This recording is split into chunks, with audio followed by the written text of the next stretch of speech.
Today, we're going to talk about the Shiller PE. What does it mean about stock valuations and how you can use it? So buckle up and let's get started. This is a picture of a graph that measures the valuation of the S&P 500 right now. And this metric is called the Shiller PE ratio. It takes the price of the overall stock market and divides it by an inflation-adjusted number of the average of the last 10 years of earnings. And this PE ratio attempts to determine if how the stock market values compare with now and the past. And as you can see here, the current Shiller PE ratio is 39.92. The mean or the average is 17. So what the heck does that mean? How can you understand that? Well, if the average is 1728, that means over time, stock markets have been fairly valued when their Shiller PE ratio is about 17. Obviously, we are more than double that today.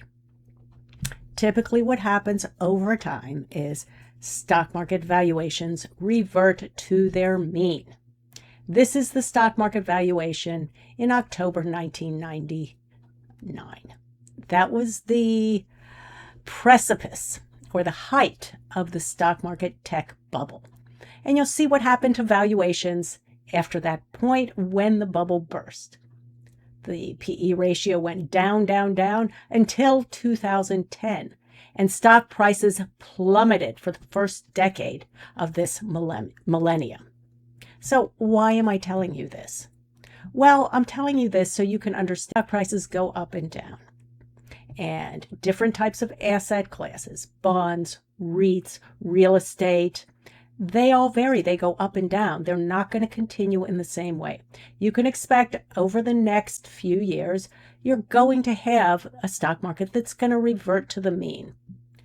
Now, that means one of two things. Either earnings will explode so much in contrast with prices that the average Shiller PE ratio will decline because earnings went up so high. That's probably unlikely. More likely is prices are going to fall on stocks. Now, that doesn't mean get out of the stock market. So what does it mean and what should you do? First, make sure you're comfortable if the stock market does drop 20 to 40% and the stocks within your portfolio have a major decline, because what you don't want to do is panic and sell and lock in a loss. And number two, make sure your portfolio is diversified. 100% or a 90% stock portfolio means that if the stock market declines 30, 40, or even more percent, your portfolio will typically decline that same amount. But if you have a diversity of assets, some bonds or some cash or some other assets, those assets usually do not fall as much as the stocks will, and they will temper your total losses. So I'm Barbara Friedberg. If you like this video, give me a thumbs up, sign up, subscribe, and I will see you next time.